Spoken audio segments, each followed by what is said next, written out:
ఓం నమో భగవతే వాసుదేవాయ. ఓం నమో భగవతే వాసుదేవాయ. ఓం నమో భగవతే వాసుదేవాయ. నారాయణం నమస్కృత్య నరం చైవ నరోత్తమం దేవీం సరస్వతీం వ్యాసం తతో జయముదీరయేత్. నష్టప్రాయేషు అభద్రేషు నిత్యం భాగవత సేవయా భగవతే శ్లోకే భక్తిర్భవతి నైష్టికీ. హరే కృష్ణ. సో భక్తులందరికీ కూడా ఈరోజు శ్రీమద్ భాగవతం పారాయణ కార్యక్రమానికి తెలియజేస్తున్నాము.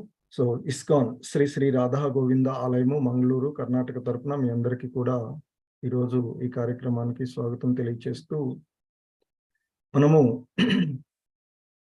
భాగవత పారాయణ కార్యక్రమంలో 3వ స్కందము, సో అందులోని 15వ అధ్యాయము అయినటువంటి భగవద్ధామ వర్ణన.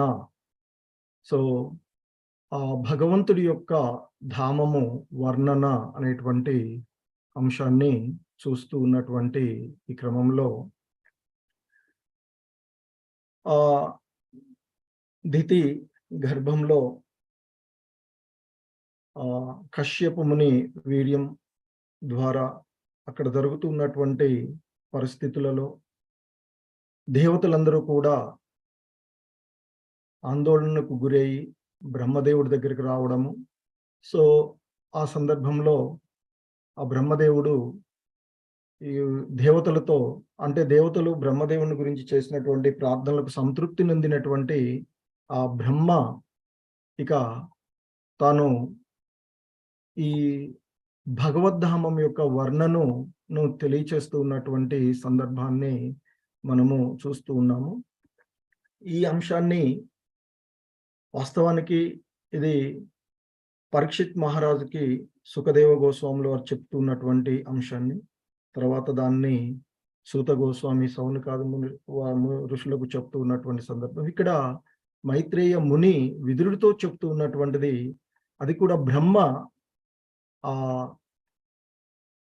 గోలోక వైకుంఠ లోక భగవద్ధామం యొక్క వర్ణనను ఆయన దేవతలతో తెలియచేస్తూ ఉన్నటువంటి సందర్భాన్ని మనం చూస్తూ, ఆ క్రమంలో ముఖ్యంగా ఆ వైకుంఠ లోకంలో ఉండేటువంటి పురుషుల యొక్క రూపము, తర్వాత వారు యొక్క ఏకైక సేవ, ఆ భగవంతుని సేవ అనేటువంటి అంశాన్ని చూసాము. ఆ తర్వాత ఇక ఆ వైకుంఠ లోకమందు ఉండేటువంటి ఆదిపురుషుడు వేదవేద్యుడు అయినటువంటి భగవానుడు యొక్క తత్వాన్ని, ఆయన ఏ విధంగా, ఆయనతో పాటు ఆయన సహచరులు ఏ విధంగా ఆ లోకంలో ఉంటారు అనేటువంటి అంశాన్ని మనము ఇంతకు ముందు చూసినటువంటి అంశాలు. సో ఇక ఈరోజు ఈ 15వ అధ్యాయంలోని 16వ శ్లోకంలో, ఇవి ఆల్రెడీ శ్లోకాలు మీరు పారాయణం చేయడం జరిగింది. సో ఈ 16వ శ్లోకం ఈ విధంగా చెప్తూ ఉన్నటువంటి సందర్భం. యత్ర నైశ్రేయసం నామవనం కామదుగైర్ద్రుమైః సర్వర్తు శ్రీభిర్విభ్రాజత్ కైవల్యమివ మూర్తమత్. సో ఇక్కడ దీని యొక్క భావం చెప్తూ ఈ విధంగా ఉన్నటువంటిది.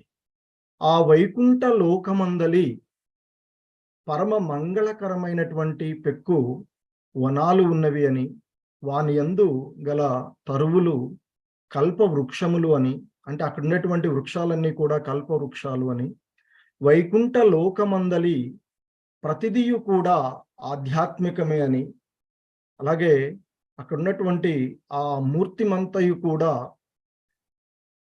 అంటే రూపసహితమైనందున ఆ వృక్షాలన్నీ ఋతువుల యందు ఆ ఫల పుష్ప భరితమై ఉండును అనేటువంటి అంశాన్ని ఇక్కడ చెప్తున్నాను. సో శ్రీల ప్రభుపాదుల వారి యొక్క భావము, అలాగే ఇక భాష్యము చూసినట్లయితే మనము శ్రీల ప్రభుపాద్‌కి జై. ఓం అజ్ఞానతిమిరాంధస్య జ్ఞానాంజనశలాకయా చక్షుర్మిలితం యేన తస్మై శ్రీగురవే నమః. శ్రీచైతన్యమనోభీష్టం స్థాపితం యేన భూతలే స్వయం రూపః కదా మహ్యం దదాతి స్వపదాంతికం. వందేహం శ్రీగురు శ్రీయుతపదకమలం శ్రీగురూన్ వైష్ణవాంశ శ్రీరూపం సాగ్రజాతం సహగణ రఘునాథాన్వితం తం సజీవం సాద్వైతం సావధూతం పరిజన సహితం కృష్ణ చైతన్యదేవం శ్రీరాధాకృష్ణ పాదాన్ సహగణ లలిత శ్రీ విశాఖాన్వితాంశ. నమో ఓం విష్ణుపాదాయ కృష్ణప్రేష్టాయ భూతలే శ్రీమతే భక్తివేదాంత స్వామి ఇతి నామినే. నమస్తే సారస్వతీ దేవే గౌరవాణి ప్రచారిణే నిర్విశేష శూన్యవాది పాశ్చాత్య దేశతారిణే. జయ శ్రీకృష్ణ చైతన్య ప్రభు నిత్యానంద శ్రీ అద్వైత గదాధర శ్రీవాసాధి గౌర భక్త బృంద. హరే కృష్ణ కృష్ణ కృష్ణ హరే హరే, హరే రామ రామ రామ హరే హరే. హరే కృష్ణ. సో ఇక ఆ గోలోక ధామమైనటువంటి ఇక్కడ మనము ఆ భగవంతుని యొక్క ధామం, ఆ ధామం యొక్క వర్ణనను చెప్తూ ఇంకా బ్రహ్మ చెప్తూ ఉన్నాడు. ఆ వైకుంఠ లోకములందు పరమ మంగళకరమైనటువంటివి, పరమ శుభకరమైనటువంటివి అయినటువంటి అనేకమైనటువంటి వనాలు ఉన్నాయి అని చెప్తున్నారు. మరి ఆ వనాల యందు ఉండేటువంటి ఆ వృక్షాలు కల్ప వృక్షములు, అంటే కోరినటువంటి కోరికలన్నింటినీ కూడా నెరవేర్చేటువంటి వృక్షాలు అనేటువంటి విషయాన్ని చెప్తూ ఉన్నారు. అంటే ఏది కావలిస్తే వాటిని సమకూర్చేటువంటి కల్ప వృక్షములు అనేటువంటి విషయాన్ని ఆయన ఇక్కడ అంటే కోరికలను తీర్చేటువంటి, అన్ని కోరికలను తీర్చేటువంటి ఆ వృక్షాలతో కూడినటువంటి అడవులు అనేకము ఉన్నవి అనేటువంటి అంశాన్ని తెలియచేస్తున్నారు. అంతేకాకుండా ఆయన మనకి ఈ చెప్తున్నటువంటి అంశంలో ఈ భౌతిక ప్రపంచము, ఆధ్యాత్మిక ప్రపంచంలో ఉండేటువంటి అంశాల్లో ఈ భౌతిక ప్రపంచంలోకి వచ్చినటువంటిది ఏదైనా అశాశ్వతమైనటువంటిది కనుక దుఃఖకరంగా ఉండేటువంటిది. సో ఇక్కడ ఉన్నటువంటి పరిస్థితులకు లోబడి పనిచేసేటువంటిది. అందుకే ఈ భౌతిక ప్రపంచంలో ఉండేటువంటి వృక్షాలు కానివ్వండి, ఇక ఏవి మనం చూసినా, జంతువులు కానీ మానవులమైన ఏది చూసినా అది ఇక్కడ తాత్కాలికంగా ఉండేటువంటిది. ఇవన్నీ కూడా మన వాంఛలతో కూడి ఉన్నటువంటివిగా ఉంటూ ఉంటాయి. సో కానీ ఆ ఆధ్యాత్మిక ప్రపంచంలో, ఆధ్యాత్మిక లోకము, ఆ వైకుంఠ లోకము, ఆ భగవంతుని యొక్క దివ్యధామంలో ఉండేటువంటి ప్రతిదీ కూడా ఆధ్యాత్మికము, ప్రతిదీ కూడా శాశ్వతమైనటువంటిది. సో అనేటువంటి ఇక మరియు మూర్తిమంతము అయినటువంటివి అంటుంటే రూపసహితమైనటువంటివి అని చెప్తున్నారు.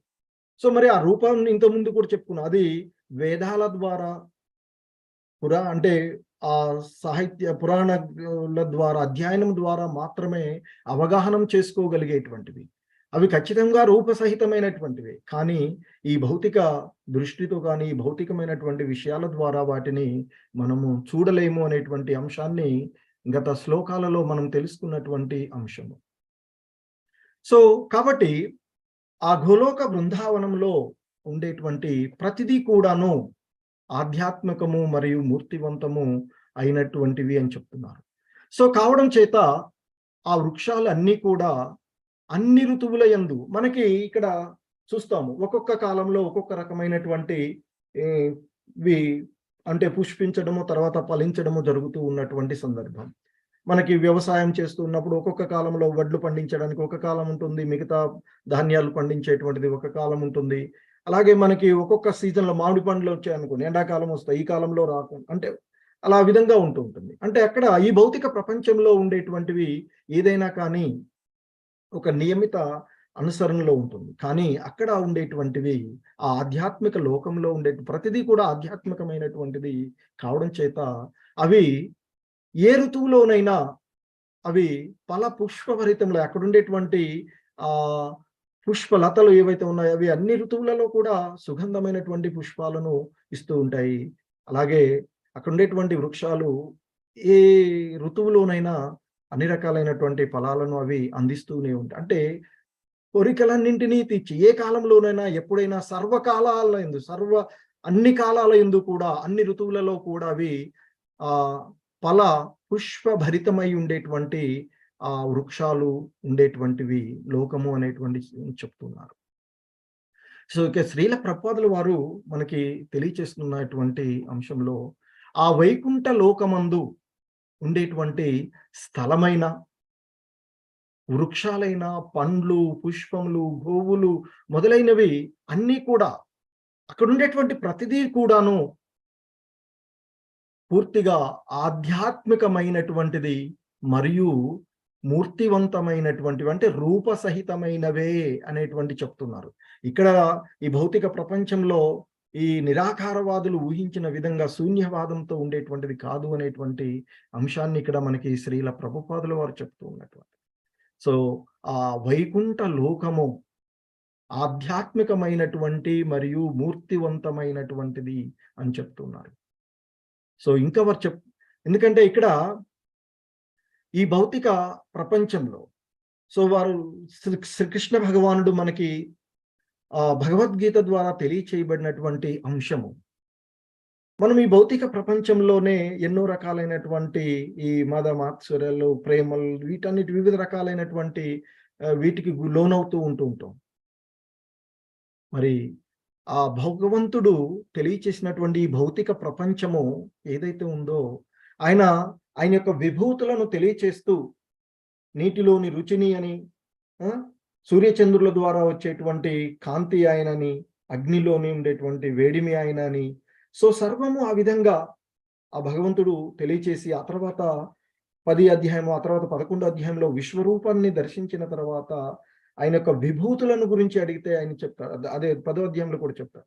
నీ యొక్క విభూతులను తెలియచేయమని అర్జునుడు అడిగినప్పుడు చెప్పినటువంటి ఆ విధంగా అనేక రకమైనటువంటి ఆయన ఈ సృష్టిలో ఏ ఏ రూపాలలో ఏ విధాలుగా ఉన్నాడో అని తెలియచేసి, ఓ అర్జున, ఈ విషయం దీని యొక్క అవసరం ఏమున్నది?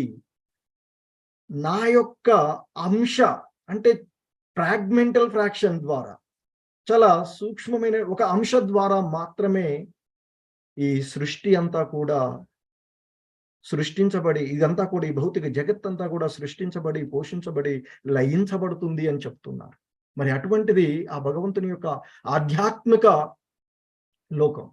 మరి ఆ పరిపూర్ణమైనటువంటిది ఏ విధంగా ఉంటుందో ఆలోచించవచ్చు. సో కనుక ఆయన ఇక్కడ చెప్తూ ఉన్నటువంటి ఆ ఆధ్యాత్మిక లోకాలందు ఉండేటువంటి చెట్లన్నీ కూడా తరువులు అంటే చెట్లన్నీ కూడా కల్ప వృక్షములే అని చెప్తున్నారు. అంటే కోరినటువంటి కోరికలన్నింటినీ నెరవేర్చేటువంటివే ఏ సమయంలోనైనా అనేటువంటి విషయాన్ని తెలియచేస్తూ ఉన్నారు. ఇంకా ఈ భౌతిక జగమునందు గల వృక్షాలు భౌతిక శక్తి ఆజ్ఞానుసారమే ఫలపుష్పాలను ఉత్పత్తి కావించును. సో ఆయన యొక్క శక్తులలో ఒకటి అయినటువంటి అపరశక్తి, పరాశక్తి, అపరశక్తి అనేటువంటి ఆ అపరశక్తి సో యొక్క ఆజ్ఞానుసారమే అవి వివిధ కాలానుక్రమంగా అవి ఫలపుష్పాలను ఇస్తాయి అనేటువంటి విషయాన్ని చెప్తూ ఉన్నారు. కానీ ఆ వైకుంఠ లోకముల యందు మాత్రము అక్కడ ఉండేటువంటి వృక్షాలు అన్ని వేళల యందు, అన్ని ఋతువుల యందు కూడాను, అలాగే అక్కడ ఉండేటువంటి స్థలం సో ఇక్కడలాగా శుభ్రం చేయవలసినటువంటి అవసరం లేదు. భౌతిక ప్రపంచంలో అన్ని కూడా ఉండేటువంటి సో కానీ అక్కడ ఉండేటువంటి స్థలం, అలాగే అక్కడ ఉండేటువంటి జనులు, వాసులు, అక్కడ ఉండేటువంటి వాసులు, అక్కడ ఉండేటువంటి జంతువులు, సమస్తము ఆధ్యాత్మికమే అయినవి అని చెప్తూ ఉన్నారు. మరి కనుక అక్కడ ఉండేటువంటి వృక్షాలు, జంతువులు నడుమ, అంటే వృక్షానికి జంతువుకు నడుమ గాని, లేదా జంతువుకి మానవులకు నడుమ గాని ఎటువంటి భేదం లేదు. అన్నీ కూడా ఆధ్యాత్మికమైనవి. అన్నీ కూడా ఆ భగవంతుని యొక్క సేవలో నిమగ్నమయ్యే ఉండేటువంటివిగానే చెప్తూ ఉండేటువంటివి.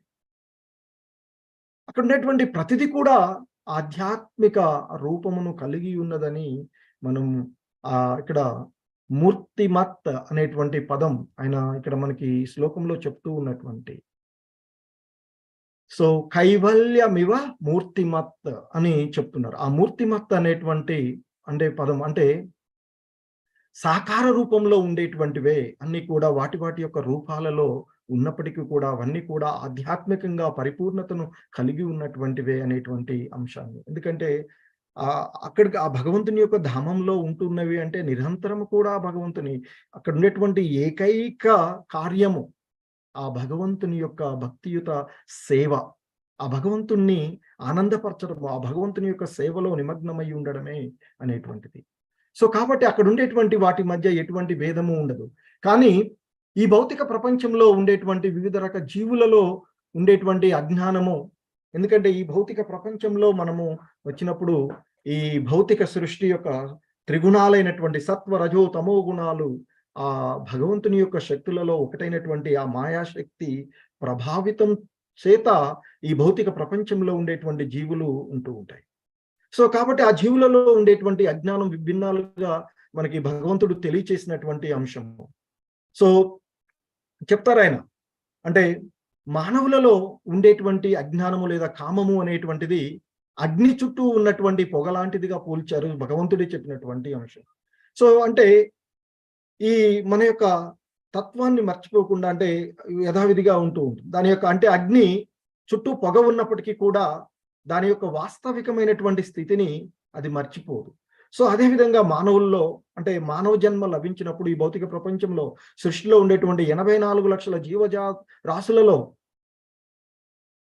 మానవులుగా లభించేటువంటి ఆ 4 లక్షల రకాలైనటువంటి వాటిలో కొంతవరకు ఈ మానవుల్లో ఉండేటువంటి నాగరికమైనటువంటి విధానంలో ఉండేటువంటి వారిలో ఆ కామము లేదా అజ్ఞానము అనేటువంటిది అగ్ని చుట్టూ ఉన్నటువంటి పొగలాంటి. పొగ ఉన్నప్పటికీ కూడా అగ్ని తన యొక్క స్వభావాన్ని కోల్పోదు. సో కాబట్టి ఈ జీవుల్లో ఉండేటువంటి చైతన్యాన్ని సులువుగానే మేల్కొల్పవచ్చు మానవులు.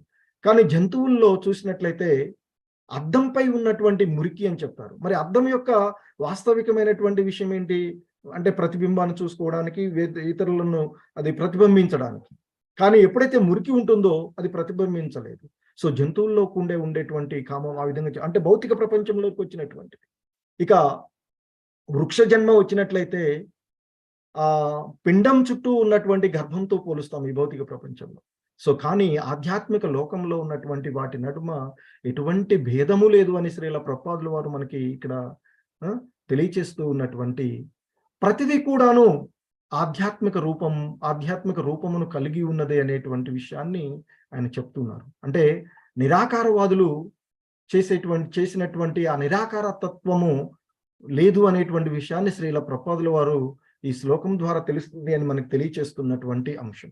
సో కాబట్టి ఆ వైకుంఠ లోకములందు ఆ వైకుంఠ లోకాలలో ఉండేటువంటి ప్రతిదీ కూడా ఆధ్యాత్మికమే.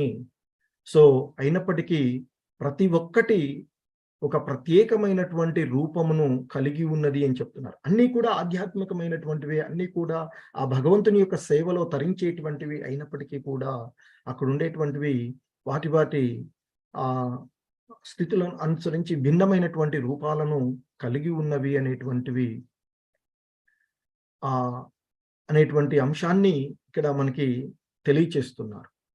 సో ఇంకా ఆయన చెప్తున్నారు, ఆ వైకుంఠ లోకములందు ప్రతిదీ కూడా ఆధ్యాత్మికమే అయినప్పటికీ ప్రతిదీ కూడా తన యొక్క రూపమును కలిగి ఉంటుంది అని చెప్తున్నారు. వృక్షాలు, పురుషులు సమస్తము రూప సహితమై ఉండును అనేటువంటి విషయాన్ని చెప్తూ ఉన్నారు.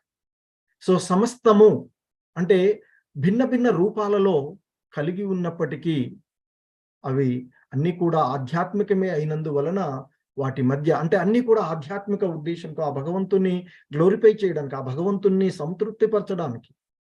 సో శుద్ధ అక్కడ ఉండేటువంటి భక్తి ఏదైతే ఉందో అది శుద్ధ భక్తిగా చెప్పబడుతూ ఉండేటువంటిది. సో మరి అటువంటి ఆ శుద్ధ భక్తి తత్వంలో ఉండేటువంటిది ఇక ఎటువంటి భేదము ఉండటువంటి. ఎందుకంటే ఇక్కడ ఆ ఎటువంటి భౌతికమైనటువంటి భావనలు లేకుండా ఆ అన్యాభిలాషత్వం, ఎటువంటి భావనలను లేకుండా మనము ఆ భగవంతుని యొక్క సేవలో నిమగ్నం అవడం అనేటువంటిది ఈ భౌతిక ప్రపంచంలో సాధ్యం కానటువంటిది.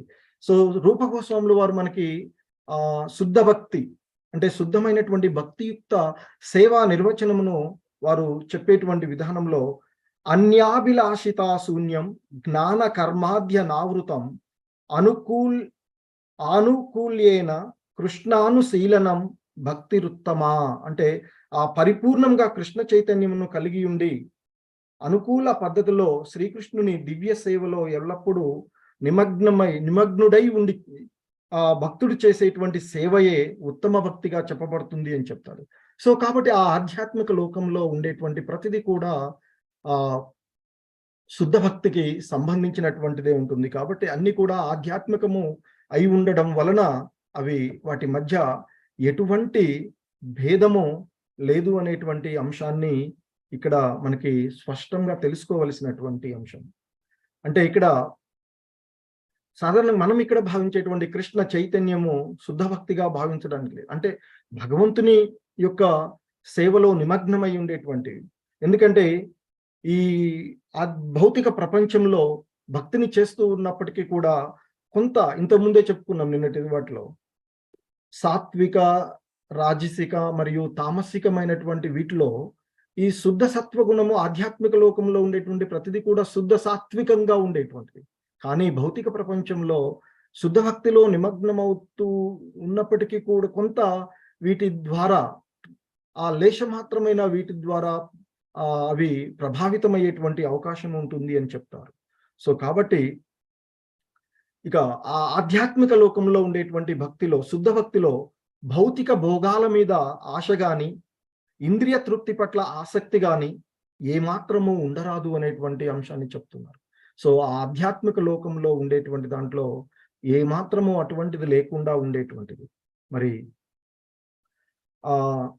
ఇక్కడ మనకి ఈ భౌతిక ప్రపంచంలోనికి వచ్చినప్పుడు ఈ భక్తియుతమైనటువంటి సేవలో నిమగ్నమయ్యేటప్పుడు దానికి ట్రైనింగ్ మాదిరిగా ఆ ఆధ్యాత్మిక లోకానికి ఎప్పుడైతే శుద్ధ సత్వగుణంలోనికి వచ్చి సర్వము అంటే ఆ భగవంతునికి ఉండేటువంటి సంబంధం, ఆత్మ పరమాత్మ ఆ వాటి మధ్య ఉండేటువంటి సంబంధము, వాటి నిత్య సంబంధాన్ని తెలుసుకున్నప్పుడు పరిపూర్ణమైనటువంటి స్థితికి చేరుకున్నటువంటి వారు ఆ గోలోక బృందావనానికి చేరుకోవడం జరుగుతుంది. అంటే ఇక్కడ ఈ భౌతిక ప్రపంచంలో ఆ ఆధ్యాత్మిక లోకానికి చేరుకోవడానికి అక్కడ ఆధ్యాత్మికమైనటువంటి సేవలు, ఒకవేళ అక్కడ కనుక ఆధ్యాత్మికమైన అంటే ఆ భగవంత్ సేవ తప్ప తన ఇంద్రియ గ్రాటిఫికేషన్ భావన వచ్చింది అనుకోండి, తిరిగి వచ్చి తాత్కాలికమైనటువంటి భౌతిక ప్రపంచంలోనికి రావడం జరుగుతూ ఉంటుంది. సో కాబట్టి అక్కడ ఉండేటువంటి ప్రతిదీ కూడా శుద్ధమైనటువంటి భక్తియుతమైనటువంటిదిగానే ఉంటుంది.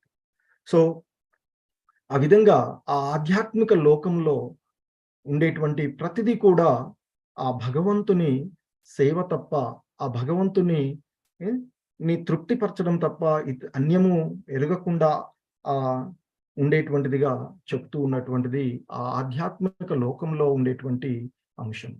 సో కాబట్టి ఆ విధంగా ఆధ్యాత్మిక లోకంలో ఉండేటువంటి స్థలాన్ని గురించి, వృక్షాలను గురించి, అంటే పరమ మంగళకరమైనటువంటి వనాలను గురించి తెలియచేస్తూ ఉన్న తర్వాత ఇంకా ఆయన ఇక్కడ ఆ బ్రహ్మ దేవతలతో చెప్తూ ఉన్నటువంటి అంశాలలో ఇంకా చెప్తూ ఉన్నారు ఆయన.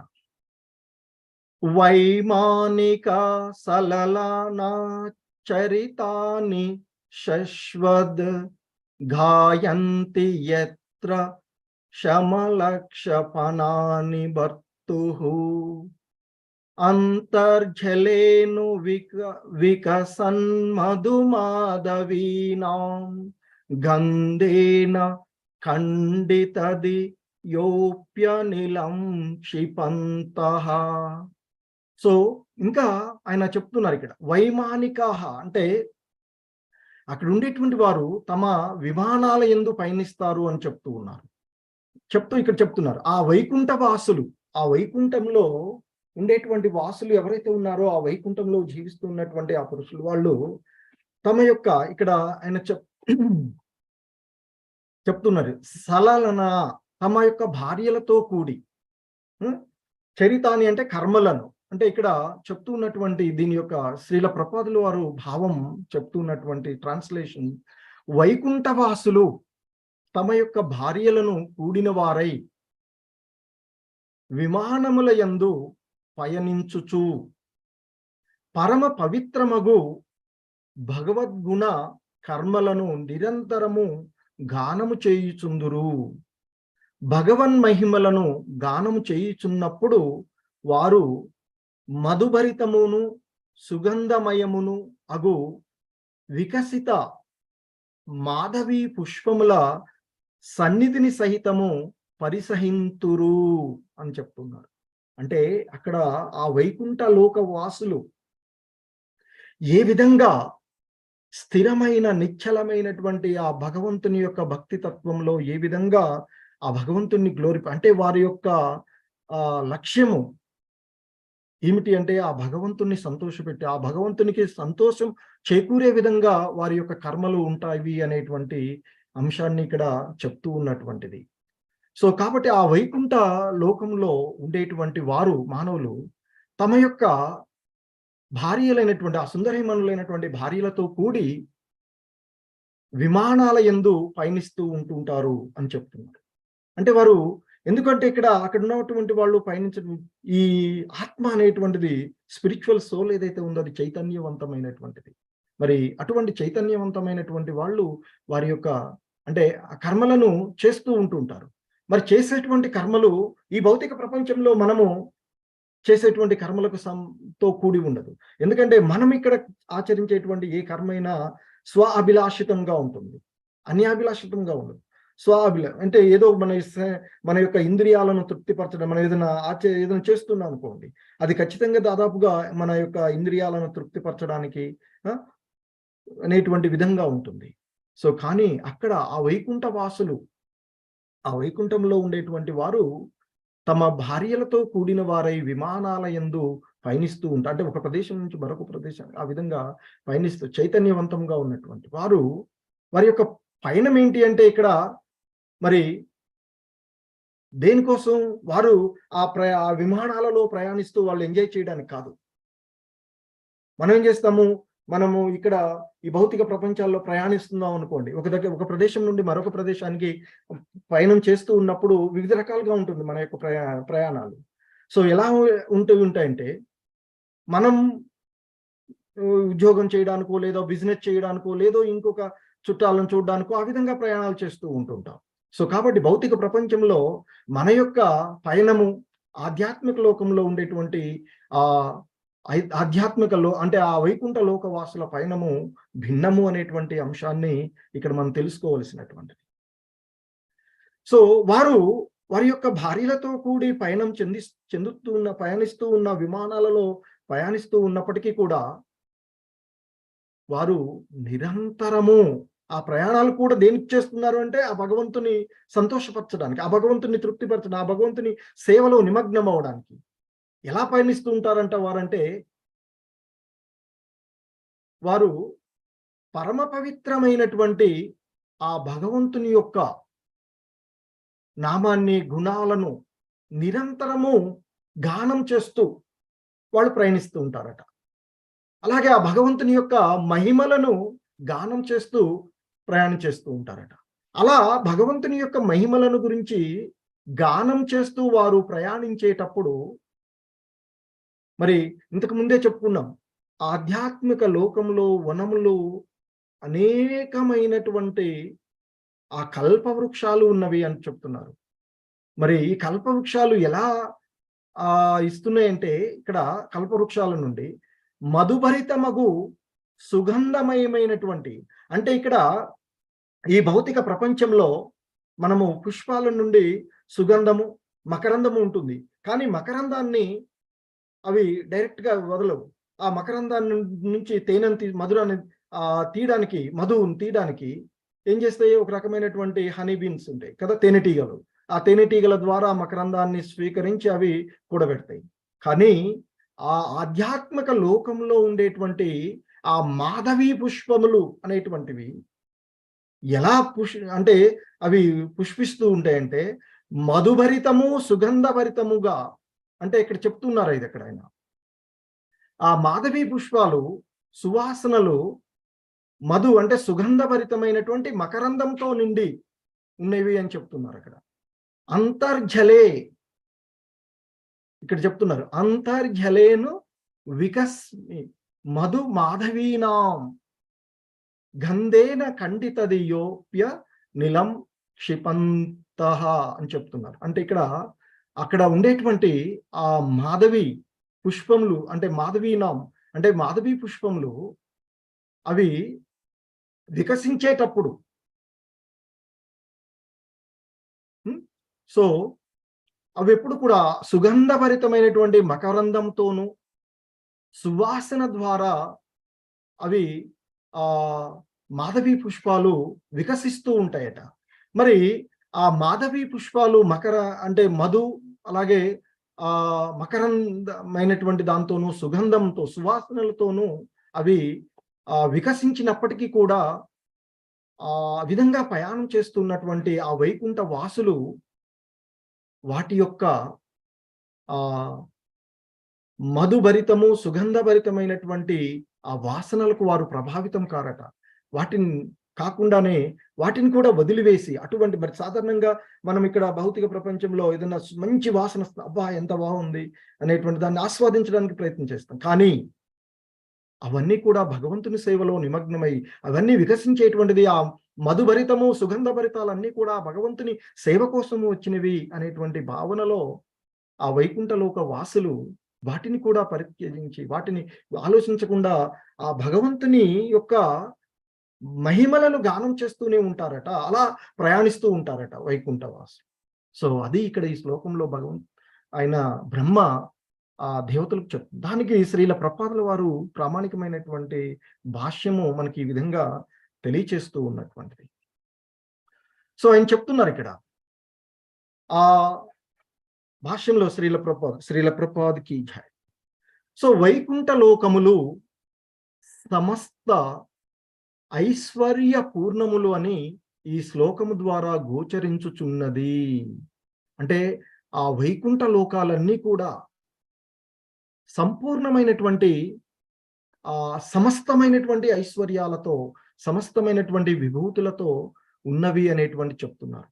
సో మరి శ్రీకృష్ణ భగవానుణ్ణి అంటే భగవానుడు అనేటువంటి పదానికి మనము పరాశుర ముని వ్యాసుల వారి యొక్క తండ్రి అయినటువంటి పరాశుర ముని ద్వారా నిర్వచించబడినటువంటి సంపూర్ణ ఐశ్వర్యాలు 6 ఐశ్వర్యాలను సంపూర్ణంగా కలిగి ఉన్నటువంటి వాడు భగవానుడుగా నిర్వచించబడిన. మరి ఆ భగవానుడి యొక్క లోకాలన్నీ కూడా ఈ 6 ఐశ్వర్యాలను సంపూర్ణంగా కలిగి ఉన్నవి అనేటువంటిది శ్రీల ప్రపాదుల వారు మనకి ఇక్కడ తెలియచేస్తూ ఉన్నటువంటి వారి యొక్క భాష్యంలో తెలియచేస్తూ ఉన్నటువంటి అంశము. సో ఈ వైకుంఠ లోకాలన్నీ కూడా సమస్త ఐశ్వర్య పూర్ణములు అనేటువంటి విషయాన్ని ఈ శ్లోకం మనకు తెలియచేస్తుంది అని చెప్తున్నారు శ్రీల ప్రపాదుల వారు. ఆ లోకవాసులు అంటే ఆ వైకుంఠ లోకంలో ఉండేటువంటి వాసులు తమ ప్రియురాండ్రులతో తమ యొక్క భార్యలతో కలిసి ఆధ్యాత్మిక ఆకాశమున పయనించుటకు అచ్చట విమానములు కలవు అని చెప్తూ ఉన్నారు. సో అంటే మరి ఆ భగవంతుని యొక్క కృప ద్వారా వారికి ఇక్కడ ఈ భౌతిక ప్రపంచంలో మనం వాడేటువంటి వాహనాలన్నీ కూడా ఆ ఇంద్రియాల యొక్క వాటి దహనం ద్వారా వస్తుంది. సో కాబట్టి అనేకమైనటువంటి కల్ముషాలు పొల్యూషన్స్ మనకి ఇక్కడ ఏర్పడుతూ ఉంటుంటాయి.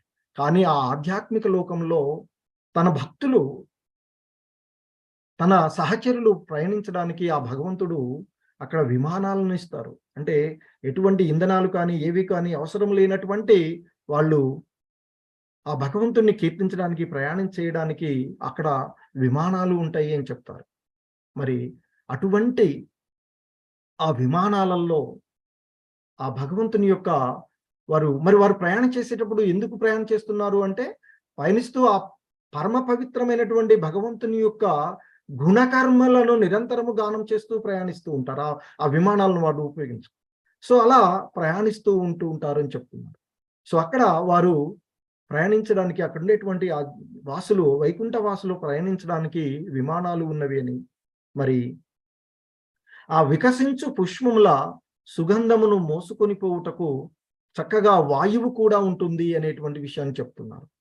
సో, అక్కడ వచ్చేటువంటి మధుభరితము, సుగంధమయము అయినటువంటి వాటిని మోసుకొని పోవడానికి అక్కడ చక్కని వాయువు కూడా ఉంటుంది. ఆ వాయువు ద్వారానే కదా మనము ఇవన్నీ కూడా చేసేటువంటివి. అంటే అక్కడ ఆధ్యాత్మికలో ఈ భౌతిక ప్రపంచంలో కాకపోతే అక్కడ ఉండేటువంటివి ప్రతిదీ కూడా శుద్ధమైనటువంటిదిగా ఉండేటువంటిది. సో, అంటే అక్కడ ఆ కల్పతరువులు ఏవైతే ఉన్నాయో, కల్పవృక్షాలు ఏవైతే ఉన్నాయో అవన్నీ వాటి ద్వారా ఇంతకుముందు చెప్పినట్లు మనకి మాధవీ పుష్పములు.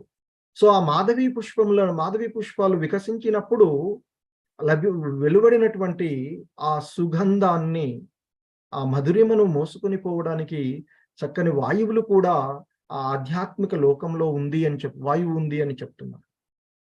అంటే ఆ వాయువు ఇక్కడ ఇంకా శ్రీల ప్రభుపాదుల వారు మనకు తెలియచేస్తూ ఉన్నటువంటి ఆ వాయువు ఎంతటి చక్కనిదిగా ఆ పుష్ప మకరందమును సహితము మోసుకొని పోతుంది అని చెప్తూ ఉన్నారు.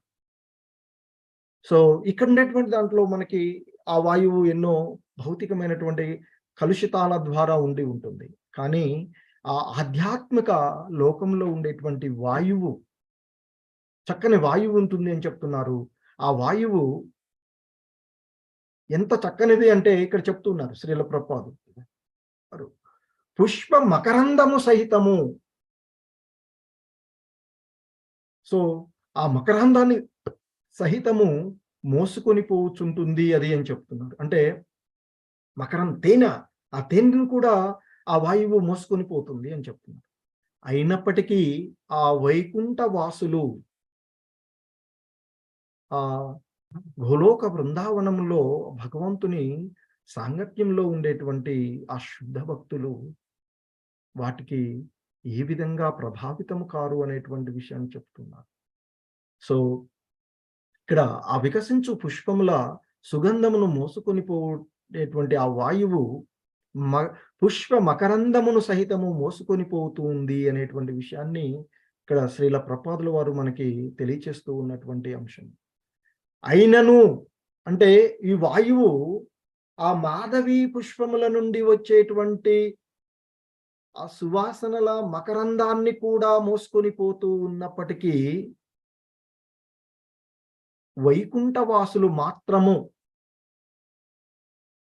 హరికీర్తనమునందు మిగుల అభిరుచి కలవారై అట్టి వాయువు చేత కలత కలుగుటను ఇష్టపడరు.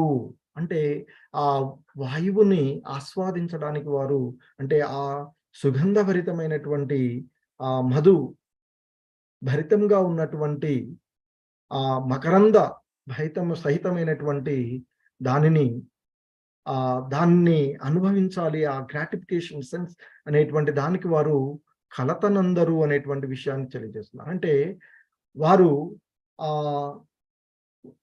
అంటే ఎంతటి శుద్ధమైనటువంటి భక్తిలో వారు నిమగ్నమై ఉంటూ ఉన్నారు అనేటువంటి శుద్ధ సాత్విక గుణములు, ఎటువంటి రజోగుణం అంటే మేమే అనుభవించాలి నేను అనేటువంటి భావన లేకుండా వారు అక్కడ వచ్చేటువంటి ఆ వాయువుల చేత కలత చెందకుండా ఎంతో అభిరుచి ఆ భగవంతుని యొక్క నామ కీర్తన యందు, ఆ నామ స్మరణ యందు, ఆయన యొక్క ఆ గుణాలను కీర్తించడం యందు, ఆయన యొక్క లీలలను కీర్తించడం యందు మిగుల అభిరుచి కలిగిన వారై ఉంటారే తప్ప ఆ సుగంధభరితంగా మకరంద సహితంగా వచ్చేటువంటి వాయువులను వాళ్ళు ఆస్వాదించడానికి ఏమాత్రము ఇష్టపడరు అనేటువంటి విషయాన్ని చెప్తున్నారు. సో, అది అంటే వాళ్ళది ఏమిటి, నిరంతరం కూడా వారి యొక్క ఏకైక లక్ష్యము ఆ భగవంతుణ్ణి తృప్తిపరచడం. సో, ఆ భగవంతుణ్ణి గ్లోరిఫై చేయడమే వారి యొక్క విధిగా వాళ్ళు ఉంటారు. ఇక ఏ విధమైనటువంటి దానికి వాళ్ళు ఆసక్తులు కారు అనేటువంటి విషయాన్ని ఆ వైకుంఠ లోకవాసుల గురించి చెప్తూ ఉన్నటువంటి అంశం. సో, కాబట్టి అక్కడుండేటువంటి వారు సో, వారు ఎందుకంటే నిరంతరం వారికి ఆ భగవన్నామ మహిమలు తప్ప, ఆ భగవన్ మహిమలను గానం చేయుచున్నప్పుడు అట్టి ఆ విక్షేపం వారికి నచ్చదు.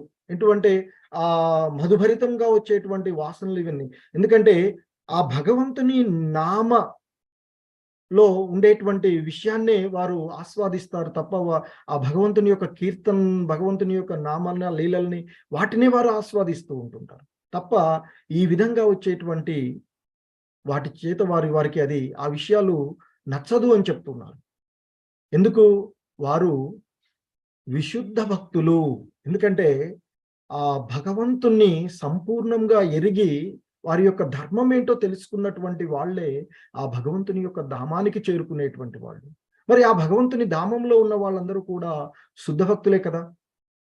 మరి ఈ భౌతిక ప్రపంచంలో మనకి ఆ భగవంతుని యొక్క ధామాన్ని చేరుకోవడానికి మానవ జన్మ మహోన్నతమైనటువంటి అవకాశంగా చెప్తారు. సో, ఇంతకుముందే చెప్పాం ఈ భౌతిక ప్రపంచంలో వృక్షాలు, జంతువులు, మానవులలో ఉండేటువంటి భేదాలు. సో, మరి అటువంటి ఆ అవకాశాన్ని ఉపయోగించుకొని ఈ మానవ జన్మే లభించినప్పుడు ఈ జన్మలోనే దానికి కావలసినటువంటి శిక్షణ గురువుల ద్వారా, ప్రామాణికమైనటువంటి గురువుల ద్వారా, పరంపరలో ఉన్నటువంటి గురువుల ద్వారా, ప్రామాణికమైనటువంటి శాస్త్రాలలో సూచించబడినటువంటి విషయాల ద్వారా నేర్చుకొని శుద్ధ భక్తి స్థితికి చేరుకొని, అందుకే మనకి రూపగోస్వాములు వారు చెప్తారు భక్తిలో వివిధ దశల్లో సాధనా భక్తి, భావభక్తి, తర్వాత ప్రేమ భక్తిగా మార్చుకొని సో, భగవద్ధామాన్ని చేరుకున్నట్లయితే అక్కడ ఆ శుద్ధ భక్తిని భగవంతునితో ఇంకా ఇంకా వారికి అవకాశం లభిస్తూ ఉండేటువంటిది. సో, కాబట్టి ఇక్కడ చెప్తూ ఉన్నారు. వారు శుద్ధ భక్తులు కనుక వారు హరినామ కీర్తన యందే మిక్కిలి అభిరుచి కలిగి ఉంటారు తప్ప, ఆ వాయువుల ద్వారా వచ్చేటువంటి ఆ మాధవీ పుష్పాలు వికసించడము ద్వారా వెదజల్లబడేటువంటి ఆ మధుభరితమైనటువంటి సుగంధనలు వారు కలత చెందరు అని చెప్తున్నారు. వాటికి కలత చెందడానికి అంటే వాటిని ఆహ్, ఆపేక్షించడానికి వారు ఇష్టపడరు అని చెప్తున్నారు. అలా వాళ్ళు ఎలా ఉంటారంటే, ఆ భగవన్నామముల మహిమలను గానం చేస్తూ ఉన్నప్పుడు అదొక అడ్డంకిగానే భావిస్తారు వాళ్ళు. అదొక విక్షేపం వారికి నచ్చదు అని చెప్తున్నారు. సో, మరి వారు శుద్ధ భక్తులు. మరి అటువంటి విశుద్ధ భక్తులు ఆ భగవంతుని యొక్క గానమే ఆ భగవంతుని గురించి నామ స్మరణము, ఆ భగవంతుని లీల స్మరణము ఆ లీలలను నామాన్ని, లీలలను ఇన్ని గుణాలను గానం చేయడమే వారికి వారి యొక్క ఇంద్రియ భోగము కన్నా అమిత ముఖ్యమైనదని వారు భావిస్తారు. కానీ మనం ఈ భౌతిక ప్రపంచంలో ఇంద్రియ భోగ వాంఛతోనే ఉంటుంటారు. సో, అది వదిలినప్పుడు మాత్రమే భక్తిలో స్థితులై శుద్ధ భక్తి స్థితికి చేరుకొని సో, భక్తిలో రాణించాలి, భక్తిలో స్థిరం కావాలంటే భగవంతుడు మనకు భగవద్గీతలో కూడా చెప్పినటువంటి అంశము ఏమిటి? సో, అది ఇంద్రియ భోగ వాంఛను వదిలివేయాలి. ఇంద్రియాలను ఆధీనంలో ఉంచుకోవాలి అని చెప్తారు. సో, ఆ ఇంద్రియాలను అదుపులో ఉంచుకున్నటువంటి వాడే శుద్ధ భక్తిలో నిమగ్నం అవ్వడానికి, భౌతికమైనటువంటి భోగవాంఛ వదిలినప్పుడు మాత్రమే భక్తి భావనలో నిమగ్నం అవ్వడానికి అవకాశం కలుగుతూ ఉంటుంది. సో, మరి అక్కడ ఆ వైకుంఠ లోకంలో ఉండేటువంటి వారు ఆ శుద్ధ భక్తులు, విశుద్ధ భక్తులు కనుక ఆ భగవంతుని, ఆ నారాయణుని యొక్క గుణగానమే వారి యొక్క ఇంద్రియ భోగం కంటే కూడాను అమితమైనది, ముఖ్యమైనది అనేటువంటిది వాళ్ళు భావిస్తూ ఉంటుంటారు. సో, ఇవన్నీ కూడా వారికి ఏది కూడా ఉండదు. వారు ఆ భగవంతుని సేవ తప్ప, భగవంతుణ్ణి కీర్తించడం తప్ప ఇంకా ఏది కూడా వారికి ముఖ్యం కాదు. సో కాబట్టి వారు ఆ భగవంతుని నామ, గుణ, లీల గానమే వారి యొక్క ముఖ్య ముఖ్యమైనదే, చాలా ముఖ్యమైనదిగా వారు భావిస్తారు అనేటువంటి చెప్తున్నారు. సో నిజానికి ఆ వైకుంఠమున ఇంద్రియ భోగం అనేటువంటి ప్రశ్నే ఉదయించదు అని చెప్తున్నారు. సో వారంతా కూడా శుద్ధ భక్తులై ఉండడం, అన్ని ఇంద్రియ భోగ వాంఛలన్నీ వదిలిన తర్వాత ఈ భౌతిక ప్రపంచం నుండి ఆ ఆధ్యాత్మిక లోకానికి చేరుకుంటున్నారు కాబట్టి అక్కడ వసించేటువంటి వాళ్ళందరికీ కూడా ఇంద్రియ భోగం అనేటువంటి ప్రశ్నే ఉండదు అనేటువంటి, ఉదయించదు అనేటువంటి విషయాన్ని చెప్తూ ఉన్నారు శ్రీల ప్రభుపాదులు వారు. మరి ఇక్కడ అంటే ఆ వికసించి ఉన్నటువంటి పుష్ప సుగంధమును వాసన చూసుట నిక్కంగా సుఖప్రదమే అయినను అది కేవలము ఇంద్రియ భోగార్థమే అయి ఉన్నది. సో ఎందుకంటే ఈ సువాసనలు వెదజల్లుతూ ఉన్నటువంటి సందర్భంలో అవన్నీ కూడా మనసుకెంతో ఆహ్లాదకరంగా అనిపిస్తూ ఉంటుంది. మరి ఇక్కడ ఆ పుష్ప ఆ సుగంధాలు ఏవైతే ఉన్నాయో వాటిని ఆస్వాదించడం అనేటువంటిది సుఖప్రదమే, అంటే ఆహ్లాదకరంగా ఉండేటువంటిది మనసుకి. అయినను అది కేవలము ఇంద్రియ భోగార్థమే అవుతుంది అనేటువంటి అంశాన్ని ఇక్కడ తెలియచేస్తున్నారు. కానుకనే ఆ వైకుంఠ వాసులు అది నిక్కముగా ఖచ్చితంగా ఎరిగినటువంటి వారు. సో కనుకనే వారు వైకుంఠ వాసులు హరిసేవకే ప్రాధాన్యం ఇస్తారు, కానీ తమ ఇంద్రియ భోగమునకు కాదు.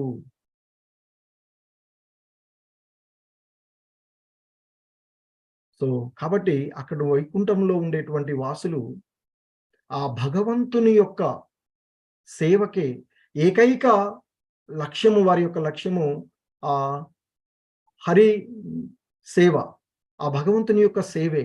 అంతకుముందు 14వ శ్లోకంలో మనం తెలుసుకున్నట్లుగా ఆ భగవంతుని సేవే ఆ వైకుంఠ వాసుల యొక్క ముఖ్య లక్ష్యం, వారి ఏకైక ధర్మంగా ఉండేటువంటి. సో మనకి అక్కడ తెలియచేసినటువంటి ఆ 14వ శ్లోకంలో మనకి ఈ విధంగా వారు చెప్తారు, ఏ నిమిత్తేన ధర్మేనారాధయన్ హరిం అని చెప్తూ ఉన్నారు. అంటే ఎటువంటి వారందరూ కూడా ఎటువంటి ఇంద్రియ భోగవాంఛ లేకుండా హరిసేవనము నందు నెలకొని ఉండడమే. అంటే అక్కడ ఆ లోకంలో ఉండేటువంటి వారందరూ కూడా ఆ చతుర్భుజ నారాయణ లాగానే కనిపిస్తూ ఉన్నప్పటికీ కూడా ఆ వైకుంఠ లోకమున హరిసేవ తప్ప అన్యమైనటువంటి కర్మ లేదు అనేటువంటి విషయాన్ని మనకు అంతకుముందు చెప్పినది. సో అదే విషయాన్ని ఇక్కడ మనకి శ్రీల ప్రభుపాదుల వారు కూడా మనకు తెలియచేస్తూ ఉన్నటువంటిది. సో ఆ వైకుంఠ వాసులకు హరిసేవకే వారు ప్రాధాన్యం ఇస్తారు తప్ప ఇంద్రియ భోగమునకు కాదు. దివ్య ప్రేమయుతమగు కృష్ణ సేవ ఎంతటి దివ్య ఆనందమును వసగుననగా దానితో పోల్చిన ఇంద్రియ భోగము తుచ్చమైనదిగా పరిగణించబడుతుంది. మరి ఈ ఇంద్రియ భోగ వాంఛ ఏదైతే ఉందో అది చాలా చాలా తుచ్చమైనటువంటి, ఎందుకంటే వాళ్ళు వాస్తవికమైనటువంటి ఆనందాన్ని అనుభవిస్తూ ఉన్నారు. ఆ భగవంతుని సేవయే జీవుడి యొక్క పరమలక్ష్యం. ప్రతి జీవుని గమ్యం, ప్రతి జీవుడు ఆనందించేటువంటిది ఆ భగవంతుని తృప్తిపరచడంలోనే, ఆ కృష్ణ సేవలోనే. కృష్ణ సేవయే పరమానందం. మరి అటువంటి ఆ దివ్యానందాన్ని అనుభవిస్తూ ఉన్నటువంటి వాళ్ళకి ఇక్కడ ఈ ఇంద్రియ భోగము అనేటువంటిది చాలా చాలా చాలా చాలా తుచ్చమైనదిగా పరిగణించబడుతుంది అనేటువంటి అంశాన్ని ఇక్కడ మనకి వారు తెలియచేస్తున్నారు. సో కాబట్టి మనకి ఈ ఇంద్రియ భోగ వాంఛలను వదిలివేయడం అంటే భక్తిలో స్థిరత్వాన్ని పొందడానికి శ్రీకృష్ణ భగవానుడు మనకి ఆ 6వ అధ్యాయంలో చాలా అంశాల్లో వారు తెలియచేసినటువంటి, అంటే ఎవడు ఆ భగవంతుని చేరుకోగలుగుతారు అనేటువంటి దాంట్లో ఆయన చాలా చోట్ల తెలియచేసినప్పటికీ కూడా 6వ అధ్యాయం ప్రాథమికంగా ఫస్ట్ శ్లోకాల్లోనే ఆయన తెలియచేస్తారు. మొదటి శ్లోకంలో శ్రీ భగవానువాచ అనాశ్రిత కర్మ ఫలం కార్యం కర్మ కరోతి యః స సన్యాసీ చ యోగి చ నిర్న చాక్రియః అని చెప్పేటువంటి. సో అని చెప్తారు శ్రీకృష్ణ భగవానుడు, ఓ అర్జున, తన కర్మఫలాల పట్ల ఆసక్తి లేనివాడు, తన విధి ప్రకారము కర్మలు చేసేవాడు అయిన వ్యక్తి సన్యాస ఆశ్రమంలో ఉన్నటువంటి వాడు. స సన్యాసి, స యోగి, అతడే నిజమైనటువంటి యోగి. అంతేకాని నా నిరగ్ని చాక్రియ అని చెప్పాడు. అంటే అంతేగాని అగ్నిని రగిలించినటువంటి వాడు, ఏ కార్యము చేయనటువంటి వాడు కాదు అని చెప్తున్నారు. సో కానీ ఆ వైకుంఠ లోకవాసులు కూడా కార్యాలు నిర్వర్తిస్తున్న వాటి ఫలాలను భగవంతునికి ఇచ్చేటువంటి. సో కాబట్టి ఇక్కడ ఫలాసక్తి లేకుండా తన యొక్క విధి ప్రకారం కర్మలు చేసేటువంటి వాడు సన్యాసాశ్రమం, అంటే మనసు ఇంద్రియాలను నిగ్రహించుకొని చేసేటువంటి విధానాన్ని ఇక్కడ భగవానుడు మనకి తెలియచేసినటువంటి అంశం. సో కాబట్టి అలాగే ఎవరు సన్యాసులు కారు అనేటువంటి విషయాన్ని కూడా చెప్తున్నారు వారు. ఎందుకంటే తాము సన్యాసులమైనము, ఇక తాను చేయవలసినటువంటి పనేమి లేదు అనేటువంటి ఒక భౌతిక కార్యాల నుండి అన్ని ముక్తిమయ్యామనేటువంటి అగ్నిహోత్రాది యజ్ఞాలను చేయడము మానివేస్తారు. అది సరైనటువంటిది కాదు. అది నిరాకార బ్రహ్మంలో ఏకం కావడమే, అంటే అది వారు స్వార్థపరులే అవుతున్నారు అనేటువంటి విషయాన్ని చెప్తారు. సో కాబట్టి ఆ కృష్ణ భక్తి భావనలో ఉండేటువంటి వాడికి స్వీయ సంతృప్తి గురించి కోరిక ఉండదు అనేటువంటి విషయము ఇక్కడ మనకి చెప్పినటువంటిది. అదే విషయాన్ని శ్రీల ప్రభుపాదుల వారు భాష్యంలో మనకి 6వ అధ్యాయంలో కూడా చెప్తారు. సో అలాగే ఇంకా మరి ఆ భక్తులు ఏ విధంగా అంటే ఆ విధంగా అతడే పరిపూర్ణమైనటువంటి సన్యాసి లేదా పరిపూర్ణమైనటువంటి యోగి అని చెప్తారు. సన్యాసానికి మహోన్నతమైనటువంటి పరిపూర్ణమైనటువంటి సహనమైనటువంటి చైతన్య మహాప్రభువులు వారు ఆ భగవంతుడిని ప్రార్థించినటువంటి ప్రార్థన కూడా మనకి శ్రీల ప్రభుపాదుల వారు భగవద్గీత భాష్యాలు ఇస్తారు. నదనం నజనం న సుందరీం కవితాం వా జగదీశ కామయే మమ జన్మని జన్మనీశ్వరే భవతాద్ భక్తిరహైతుకీ త్వయి. సో శిక్షాష్టకంలో మనకి చైతన్య మహాప్రభువులు వారు ఇచ్చినటువంటి, ఓ జగదీశ్వ, ధనాన్ని కూడబెట్టడం కానీ అందమైన స్త్రీలను భోగించాలనేటువంటి కానీ నాకు కోరిక లేదు. అనేక మంది అనూయలు నాకు వద్దు. జన్మ జన్మలకు నా జీవితంలో నేను కేవలము నీ భక్తియుత సేవ అనే నిరుహేతుకమైన కరుణనే కోరుకుంటూ ఉన్నానని చెప్తారు. అలాగే 2వ శ్లోకంలో కూడా శ్రీకృష్ణ భగవానుడు చెప్తారు, ఓ అర్జున, ఏది సన్యాసము అని పిలువబడుతుందో అది యోగంతో, అంటే యోగ అంటే ఏంది, తనను తాను భగవంతునితో జోడించుకునేటువంటిది, సమానమని నీవు తప్పక తెలుసుకోవలసింది. ఎందుకంటే ఇంద్రియ భోగ వాంఛ విడిచిపెట్టనిదే మనిషి యోగి కాలేడు అనేటువంటి విషయాన్ని చెప్తున్నారు. సో ఆ విధంగా ఆ వైకుంఠ లోకవాసులు యోగులుగా, వారు ఆ శుద్ధ భక్తులుగా భగవంతుని యొక్క సేవలోనే నిరంతరము నిమగ్నమై ఉంటారు అనేటువంటి అంశాన్ని మనము చూసినటువంటిది. శ్రీల